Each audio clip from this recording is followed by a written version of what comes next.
Second example हम लेते हैं स्वप्नास की समस्या।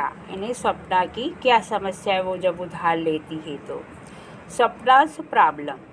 स्वप्ना ए small farmer grows groundnut on her 3 areas of land. 3 acres of land. She takes a loan from the moneylender to meet the expense of cultivation. Midway through the season, the crop is hit by pests and the crop fails. She is unable to repay the moneylender and the debt grows over the year into a large amount. Next year, Swapna takes a fresh loan for cultivation. It is a normal crop this year, but the earnings are not enough to cover the old loan. She is caught in debt. She has to sell a part of the land to pay off the debt. Swapna ने ऋण लेने पर उसके सामने क्या समस्या हो गई, आइए जानते हैं। एक छोटी सी किसान स्वप्ना अपनी 3 एकड़ जमीन पर मूंगफली उगाती है। वह इसके लिए खेती के लिए साहूकार से ऋण लेती है। फसल पर कीटनाशकों के हमले से उसकी फसल बर्बाद हो जाती है। वह साहूकार का कर्ज लौटाने में असफल रहती है और साल के अंदर यह कर्ज बड़ी रकम के रूप में बन जाता है। अगले साल स्वप्ना खेती के लिए दोबारा साहूकार से उधार ऋण लेती है। इस साल फसल सामान्य रहती है, लेकिन उसकी इतनी कमाई उस फसल से नहीं होती कि वह अपना कर्ज पुराना वापस कर सके। वह कर्ज में फंस जाती है। उसे कर्ज को यानी लोन को चुकाने के लिए अपनी ज़मीन का कुछ हिस्सा आखिर में बेचना पड़ता है और साहूकार को अदा करना पड़ता है। In Swapna's case, the failure of the crop made loan repayment impossible. Credit, instead of helping Swapna improve her earnings, left her worse off. Commonly called debt trap. Credit in this case pushes the borrower into a situation from which recovery is very painful. Swapna के मामले में फसल बर्बाद हो जाने से कर्ज की अदायगी उसके लिए असंभव हो जाती है। उसे कर्ज उतारने के लिए अपने ज़मीन का कुछ हिस्सा भी बेचना पड़ा।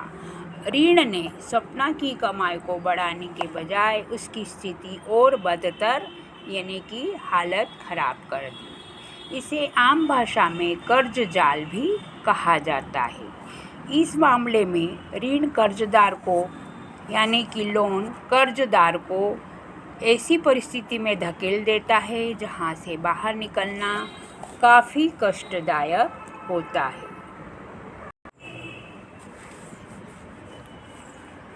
In rural areas, the main demand for credit for crop production involves seeds, fertilizers, pesticides, water, electricity, repair of equipment. Farmers usually take crop loans at the beginning of the season and repay the loan after harvest.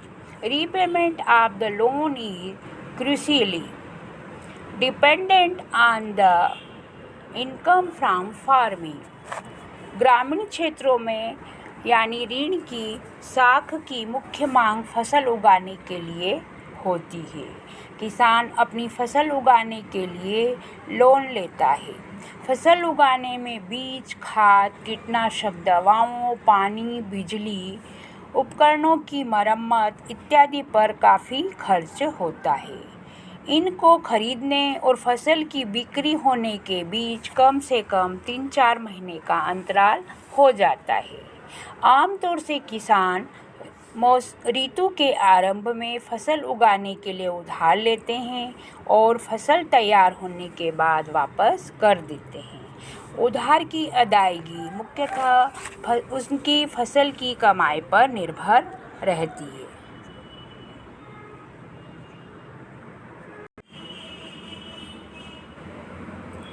In one situation, credit helps to increase earnings and therefore the person is better off than before.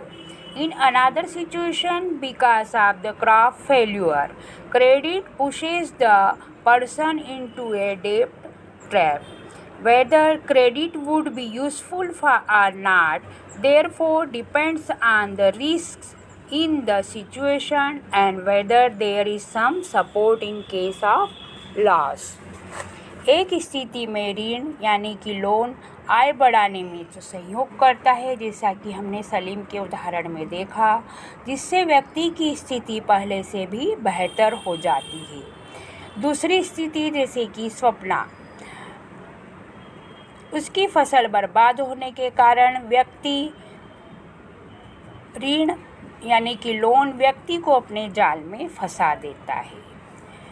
ऋण उपयोगी होगा या नहीं, यह परिस्थिति के खतरों और हानि होने पर प्राप्त सहयोग की संभावनाओं पर निर्भर करता है।